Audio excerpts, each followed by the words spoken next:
In Hinamoto, the Heijiro Karatsuju, an armored train, passes an abandoned station and gets attacked by several Kabana, humans turned monsters by a viral infection.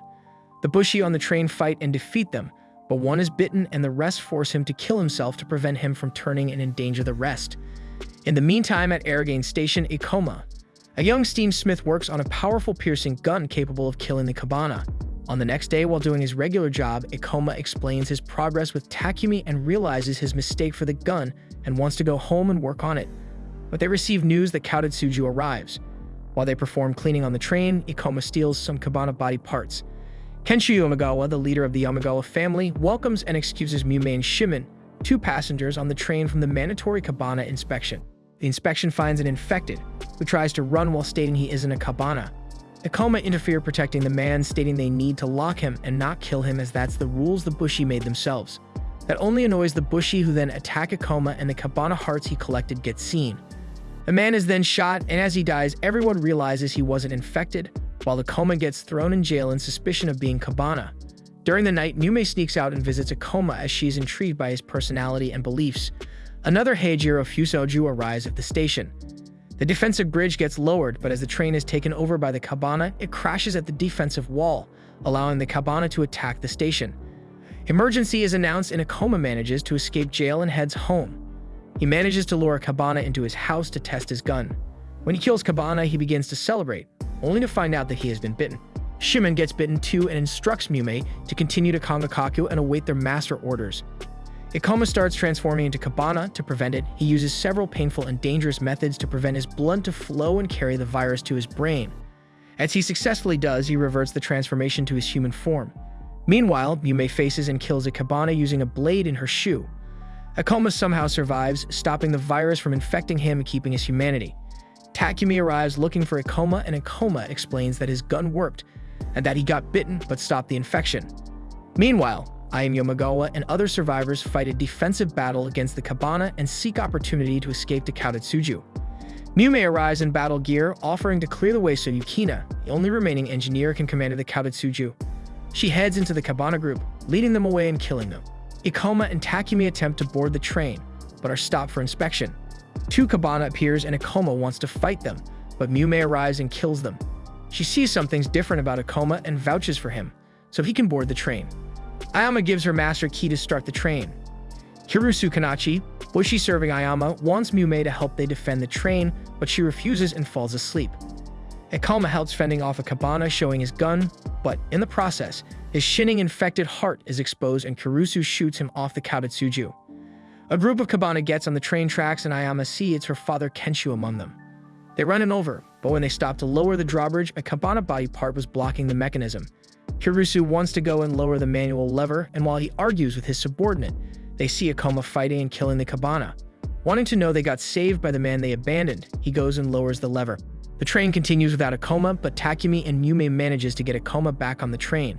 Hirusu gives Ikoma a suicide bag and wants him to kill himself. Mumei intervenes and reveals that they are cabinet beings between human and Kabana. Hirusu wants to kill her and Ikoma, but Ayama stops him and reminds them they were saved by those two. The Karatsuju is headed for Kangakaku, the Shogun's greatest stronghold, and Mumei wants to stay on board, promising to stay in the same train car. However, the passengers are not trusting the cabinet and are unhappy with the lack of enough food and water. Mumei explains she's heading to Kangakaku on a mission she can't reveal, and that after fighting for a while, she needs to sleep to recover. Because of that, she wants Ikoma to be her shield and protect her during her sleep. But since he is useless at the moment, she begins training him personally in preparation for future attacks. She feels a Kabana presence and rushes out of the car looking for it, causing panic among the passengers. She couldn't explain her reasons to Ayama for leaving the car, but then Ayama gets informed they are low on water and need to restock. They stop to fix the water tank and restock on water. Ayama uses the opportunity to hold a vigil by passengers' previous request. Mumei wonders if Ikoma is going to pray, and what is the stone on his hand as it hurts when he hits her with it. Ikoma tells how he lost his family and how his sister died from a Kabana attack 5 years ago. The stone was commonly found in the river around where they lived, and he kept it as a memento for his sister. A group of passengers gather planning on killing the cabinet, but Mumei comes out to fight them. Ayama arrives and stops the fight. Disappointed, Mumei goes to the other passengers. Ayama attacks Ikoma to prove that he isn't an enemy, and Ikoma tells her about his vow to his sister to kill the Kabana, appeasing the passengers' fears and making them disband. Mume tells Kajika that she is hungry, and since she is half Kabana, she needs blood. That causes the passengers to fear her, but then a pregnant woman had turned into Kabana and Mume proceeds to kill her. Meanwhile, Ayama apologizes to Akoma for attacking him, but soon Akoma passes out, and as she tries to help him, he wakes up delirious from his own need of blood and tries to bite Ayama. Kirusu pushes Akoma away from Ayama and Akoma comes to his senses. A large group of Kabana then appears from the forest and they are forced to get back on the train and leave. As the fear of the cavalry grew, the 6 chiefs, led by Akuji, makes Ayama hand over the master key of Karatsuju. Akuji then reroutes the train for the mountains to provide a shorter route to Kamikaku in spite of being more dangerous path. Takumi, Kajika, and Sukari are considered traitors and sent to the last train car with Mume and Akoma. By the 6 chiefs' orders, some men try to detach the last car, however in that moment Kabana ambushes the train and jump on it. Among them is a sword-wielding Wazatori who enters the train and starts killing people. Ayama and Kirusu then lead the Bushia fight and hold off the Kabana, until the surviving passengers escape to the front cars. Kirusu then fights the remaining Kabana with his sword skills. Meanwhile, Mume and Akoma escape the last car and move towards the front car while on top of the train, but Mume soon falls asleep from exhaustion and hunger. The Wazatori reaches Kirusu and he starts fighting him. As he attempts to pierce his heart, Kirusu's sword breaks and the Wazatori stabs Kirusu. As the Bushi were barely holding against the Wazatori, Akoma arrives and asks for blood in order to be able to fight the Wazatori. Ayama then slashes her arm and offers him her blood in exchange for he to fight for them. Akoma then takes her blood and goes and easily kills the Wazatori with his gun. Ayama then regains the master key and declares that the cavalry will remain on the train and that she will be providing them her blood. As she alone won't be able to provide all the blood they need, Akoma's friends and some others also volunteer to give their blood. Akoma helps the Bushi by developing guns and swords capable of killing the Kabana. 2 men cause commotion over argument for food and that annoys Mume and scares the children. She then beats up both of them. The train arrives at Yashiro Station and they realize the station was attacked by Kabana and there are some survivors remaining. They rescue the survivors who talk of a black fog before the attack. Mume meets an old friend Inoku, a crippled fighter loyal to her brother, the young master. He tells her that the shogunate is acting suspiciously and is stockpiling on weapons capable of only killing humans.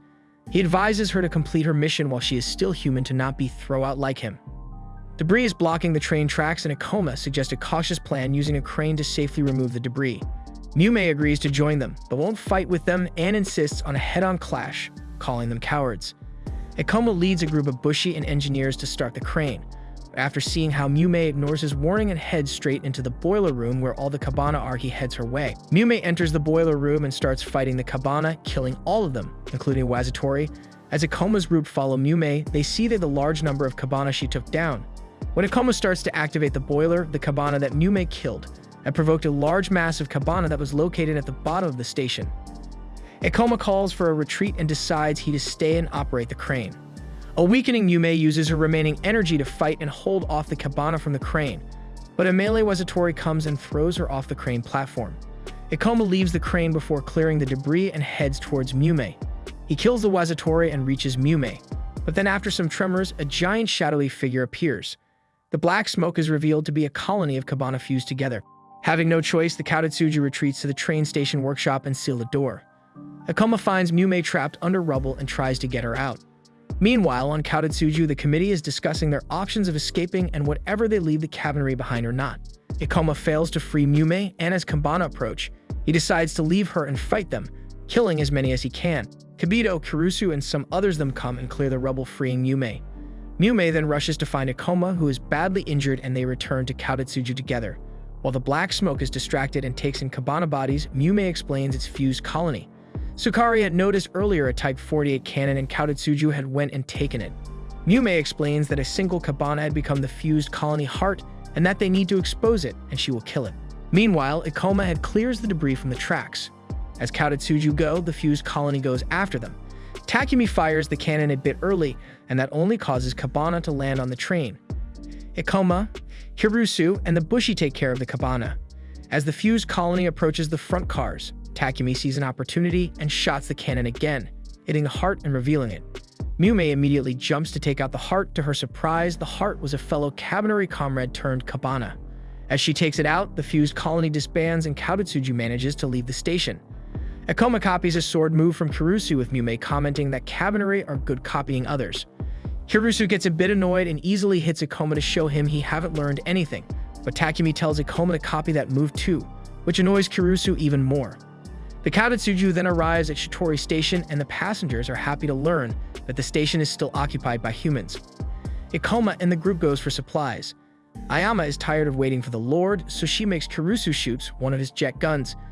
That attracts the attention of the station minister, who after small demonstration is amazed by the jet guns, and they exchange food provisions for the jet bullets technology intervened by Akoma. Seeing the bamboo, Mume remembers she had celebrated Tanabata before and runs away. When Akoma finds her, she tells him her past and that her name was Hazumi. Akoma promises her that he will turn her human again and that she will eat rice, just like her mother wanted her to do so. That evening, they start hanging their wishes on the bamboo. Seeing how small dreams people have, Akoma shares his dream of killing all Kabana, and Ayama reveals her dream is to reopen the Aragane station. The next day, the Heijiro Kokiju arrives with the Hunter Squad, an independent army formed to hunt Kabana, led by Biba Emitori, the Shogun's son and Mume's big brother. However, Akoma is suspicious of Biba and wants to find out if he is really a hero or something else. Mume introduces Biba Emitori to Ayama, and he reveals he is Mume's big brother in name only, and that he is no longer considered the Shogun's son. Akoma tells Biba he knows him as the one that told Mume the weak must die. Biba then invites them inside the Heijiro to talk. Meanwhile, Ryu seemingly attacks Ayama and Kirusu, but he was just killing a spider. Biba tells Akoma that he isn't casting anyone away, but trying to save them, just like how Mume decided to save herself by fighting the Kabana. Kabana had been led to the station and they attack it. Biba Hen leads his Heijiro outside the station and deploy his troops, easily destroying all Kabana. Mume and Horobai, another Cabaneri, team up to take on a Wazatori Kabana who is using two other Kabana as shields. Inoku emerges behind Biba, telling him he can still serve him, but Biba kills him as he had seen through his betrayal, which Akoma sees and gets angry. Meanwhile, Sahari deals with the other men that were plotting Biba's assassination with Inoku. Biba offers Ayama Kokiju to accompany Karatsuju to Kangokaku, which she accepts. Meanwhile, Biba gives Mume orders to get Karatsuju's master key from Ayama. Mume manages to get the key, but had been tricked by Yukina, who gave her a fake key. Akoma goes to the front cars, and Mume is told that if he enters, they will have to kill him. She goes out and reveals that the Kabana are there for experiments and that she became Cabaneri on her own will and refuses to go with Akoma. As Mume leaves, Akoma tells Ayama and Takumi that Biba isn't a hero, as he was smiling when he killed Inoku. Kokiju and Karatsuju arrive at the Iwado station, the last before Kangokaku, but by the Shogun's orders, the samurai are preventing entry for Kokiju and Biba. Ayama is relieved that they are parting ways with the hunters and asks Akoma to get Mume. Lord Mida, leader of the fortress, agrees to a meeting with Biba on the condition that only women and children accompany him. Ayama is meeting with Mida first when Biba comes with Horobai and Mume. As the meeting starts, Mume leaves saying that she needs to go to the toilet. Takumi sees her and informs Akoma. Mume goes and lowers Iwado Station's drawbridge, believing she is only letting Kokiju inside as per Biba's request, but then sees how Biba's men bring Biba's Kabana inside Iwado.